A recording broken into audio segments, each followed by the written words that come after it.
Carol. Boa noite, tudo bem? Me ouve direitinho, Alze? Tranquilo, tranquilo, tranquilo.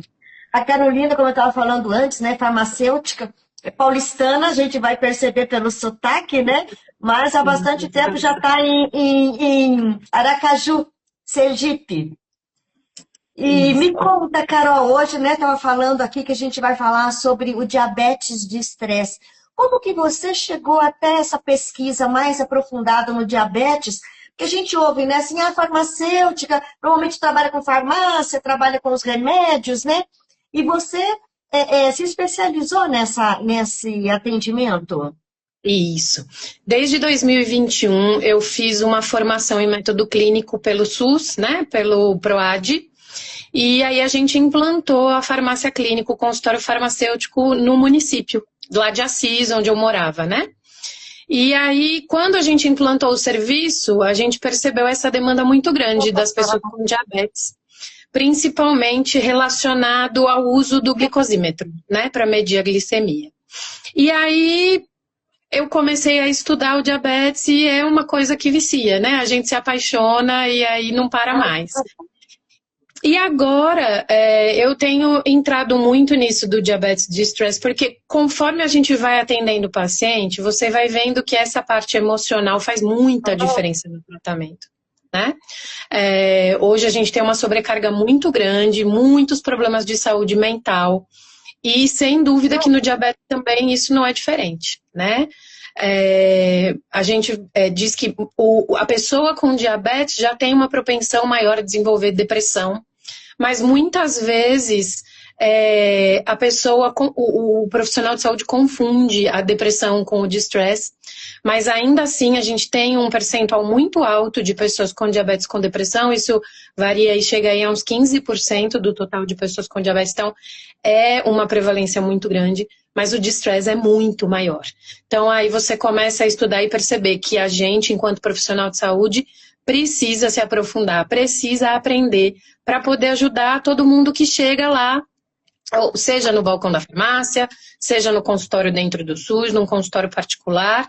Então, a gente precisa ajudar esse paciente a conseguir controlar melhor a sua condição e, sem dúvida, que o farmacêutico, enquanto pessoa mais próxima ali, né, da pessoa com diabetes, porque a gente está aí no balcão da farmácia, a gente está na ponta no SUS, então, e é com quem essas pessoas têm menos vergonha de se abrir, né? Porque às vezes com o médico ele fica muito sem graça de falar, não fala com o nutricionista porque já está preocupado com isso da alimentação, e aí com o farmacêutico ele cria coragem e acaba contando um pouco mais desse lado pessoal. E aí que a gente consegue fazer esse rastreio, né?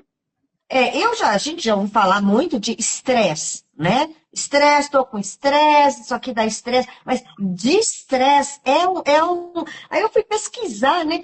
Aí eu vi que, assim, é um estresse absurdo, uma coisa, assim, muito forte. O distress, se você for procurar a tradução, é sofrimento.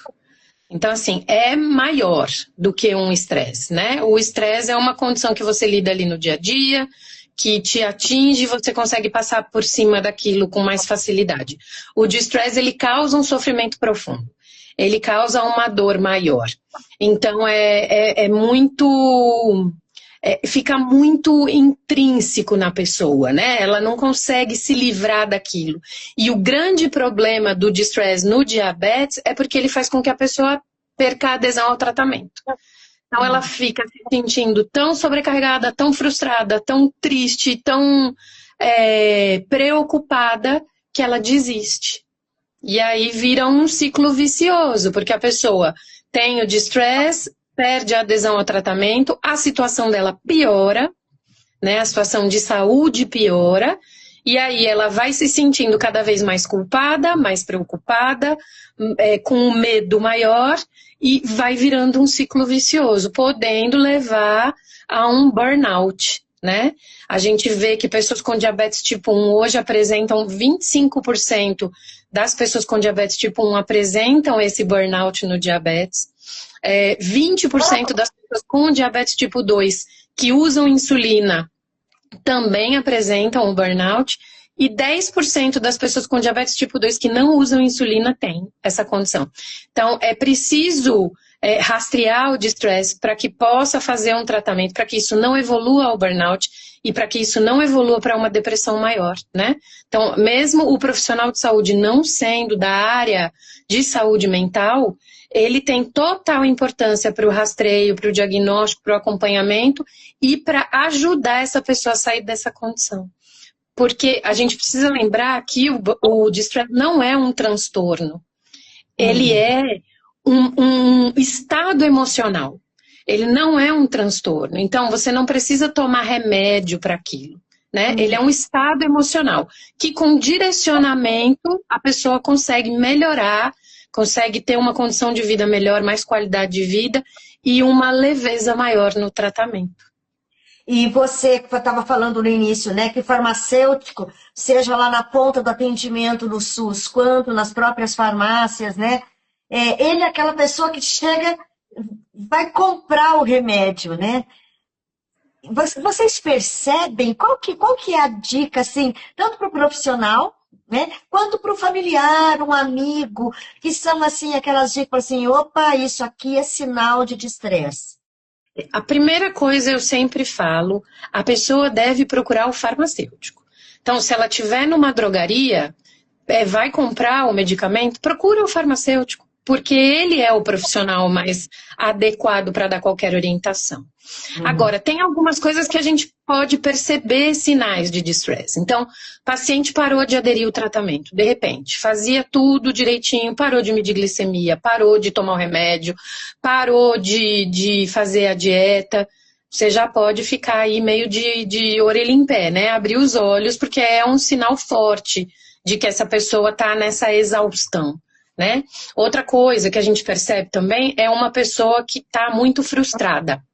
Então, ela começa a ter muita frustração no tratamento. Ela fica muito triste porque ela não consegue ficar na meta que o médico estabeleceu. Ela fica chateada porque ela não consegue seguir a alimentação adequada.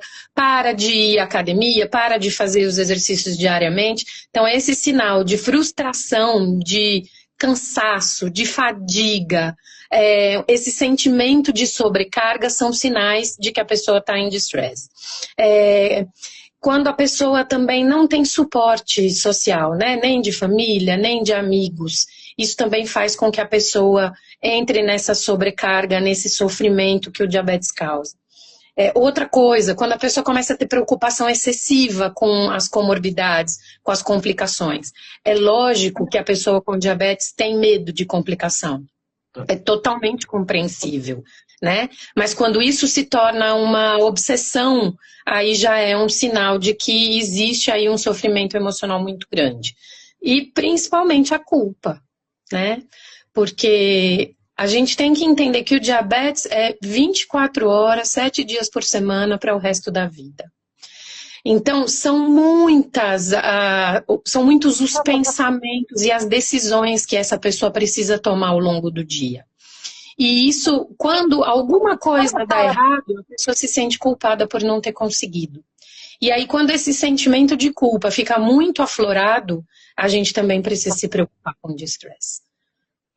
E você disse que não há necessidade, né, por exemplo, de um medicamento, mas é importante que a pessoa busque ajuda, né? Assim, essa pessoa, por exemplo, eu tô sentindo isso, mas ela consegue sair sozinha? Não, sozinho é muito complicado, né? É muito importante, é fundamental que busque ajuda. Né? Quando a gente fala em buscar ajuda, óbvio, a gente está falando de uma psicoterapia, né? Então, precisa, sim, conversar com o médico, conversar com o farmacêutico, com o nutricionista, explicar que está passando por essa situação, o que vem sentindo, para que possa ser feito um diagnóstico, né? Existe um instrumento que chama Escala de Diabetes Distress, que o profissional pode utilizar para determinar o grau de distress que essa pessoa tem. Então, são 17 perguntas que o profissional faz, e aí ele vai fazer alguns cálculos e vai determinar um valor que, a partir de valor X, essa pessoa tem um distress moderado. E aí, a partir do distress moderado, é preciso buscar ajuda com a psicoterapia. Mas, para além da psicoterapia, existem coisas que nós mesmos podemos fazer. Então, enquanto farmacêutico, por exemplo, a gente pode aplicar a educação em diabetes. A educação em diabetes é você ensinar sobre o autocuidado, né? Então, você vai ensinar como essa pessoa aplica insulina, como ela faz uma medida correta da glicemia, qual é a atitude que ela toma se ela tiver uma hiperglicemia, se ela tiver uma hipoglicemia, que são valores que estão acima ou abaixo, né, do que é preconizado. Então, quando você empodera essa pessoa para o autocuidado, você ajuda a pessoa a sair dessa condição, desse estresse emocional, né, desse distress. E aí você pode fazer, além da educação, você pode sugerir algumas ferramentas também para que ela se acalme. Então, o que é que eu costumo fazer? Por exemplo, eu pergunto para a pessoa assim, quando você está triste, o que é que você consegue fazer que te ajuda a sair desse estado de tristeza? Aí a pessoa fala, eu gosto de tomar um banho mais demorado, tranquilo, põe uma música e vou tomar um banho. Ou eu gosto de dar uma caminhada, que aquilo alivia a minha mente. E aí a gente usa essas ferramentas que a própria pessoa deu para que ela consiga se regular. Então, muitas vezes a pessoa fala assim, olha, eu não consigo mais. Eu não consigo mais, eu estou vivendo como se eu não tivesse diabetes. Aí você pergunta, mas o que é viver como se não tivesse diabetes? Eu parei de medir minha glicemia, eu não estou tomando mais meus remédios, eu deixei de ir à academia, para mim chega, eu não aguento mais. Então aí você viu que teve uma falta de adesão ao tratamento, e aí você devolve a pergunta, né? Você fala, mas de todas essas coisas que você deixou de fazer, o que você acha mais importante que teria mais impacto no seu tratamento? Aí a pessoa fala, sei lá, tomar o remédio.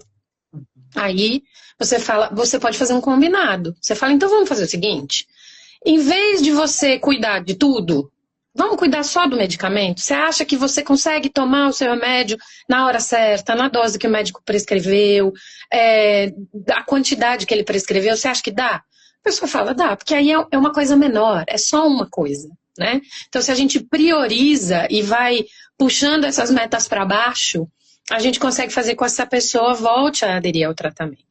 Exatamente. E aí desculpa, mesmo porque você falou que o que leva a isso é exatamente essa estafa mental de ter muitos compromissos. E muita gente desde a infância, né?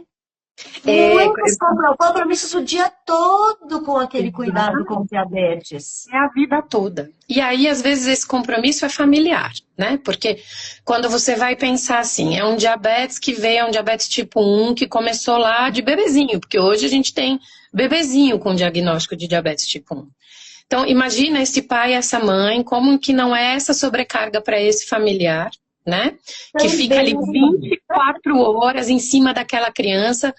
São muitas questões que envolvem o diabetes. Quem não tem diabetes não tem essa dimensão, né? Então, como é muita coisa que precisa ser vista, quando você diminui essa sobrecarga, porque o diabetes de estresse pode acontecer em vários momentos. Ele pode acontecer no diagnóstico, então a pessoa leva um susto com o diagnóstico e fica extremamente preocupado. Pode acontecer quando muda o tratamento, então a pessoa usava só o comprimido e passa a usar insulina, então ela também pode ter um episódio aí de distress. Pode acontecer quando entra na adolescência, então ela vinha fazendo esse tratamento desde criança, e aí quando entra na adolescência, por todos os outros motivos, né, ela começa a desenvolver o distress. E pode acontecer em qualquer outro momento da vida, né? Então, a pessoa perde um ente querido e aí aquilo começa a fazer trazer mais angústia na vida da pessoa. Então, como isso pode acontecer a qualquer momento, a gente precisa sempre estar de olho, não só na pessoa, mas na família, no entorno. Né? Porque se você for imaginar uma família que tem um diagnóstico num bebezinho, né?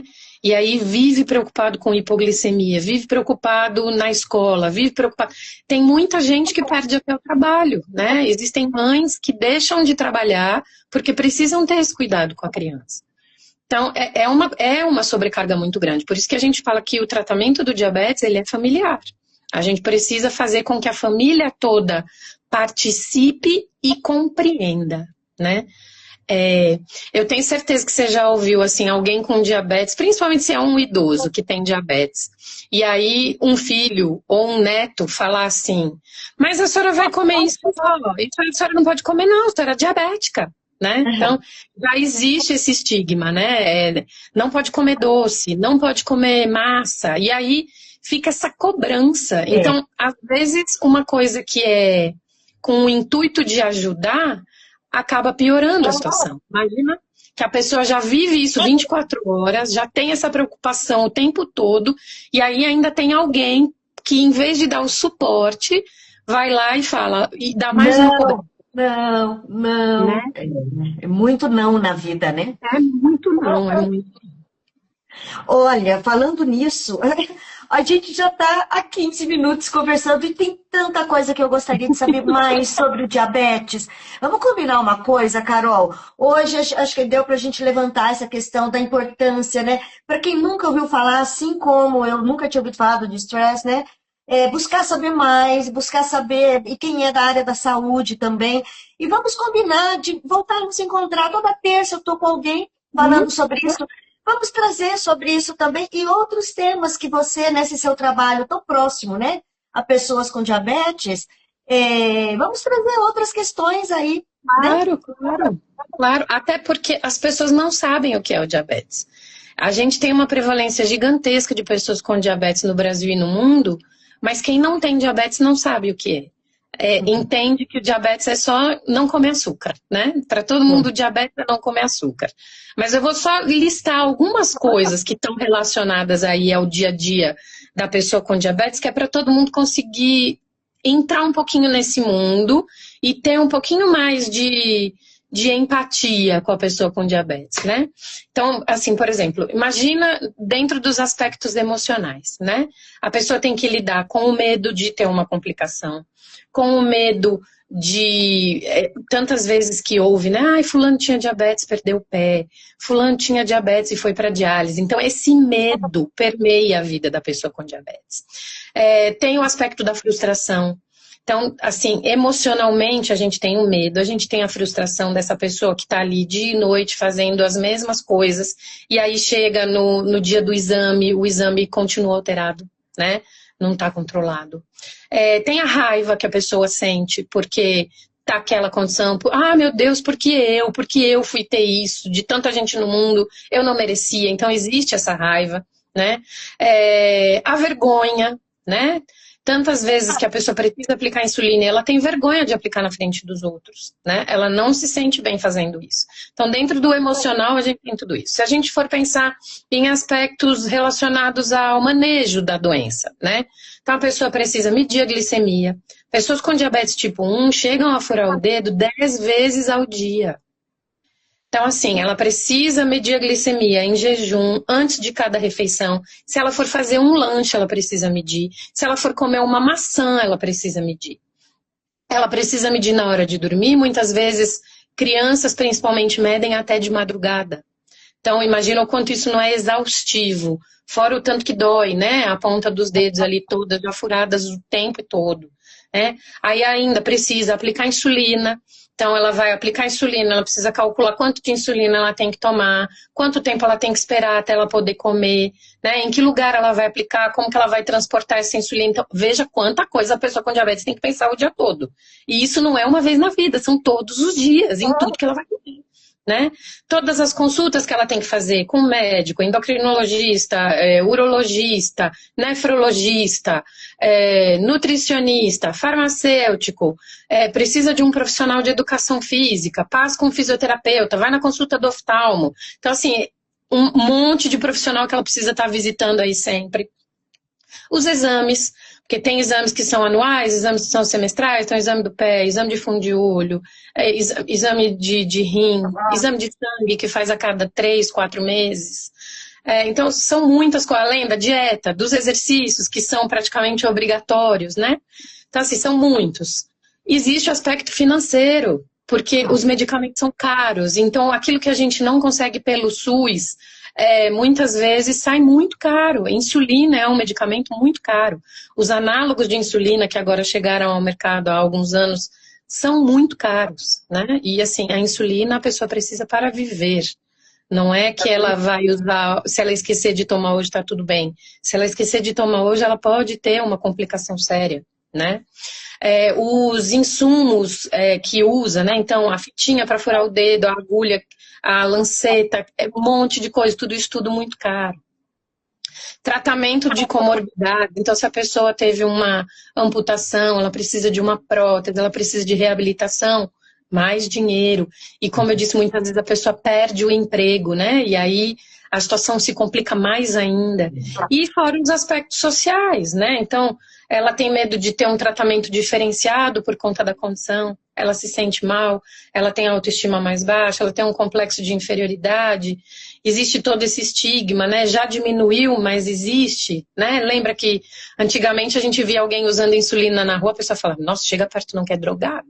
Tá usando droga, né? Então, isso existe ainda em 2026, né? E a questão do emprego mesmo, muitas vezes a pessoa com diabetes nem fala que tem.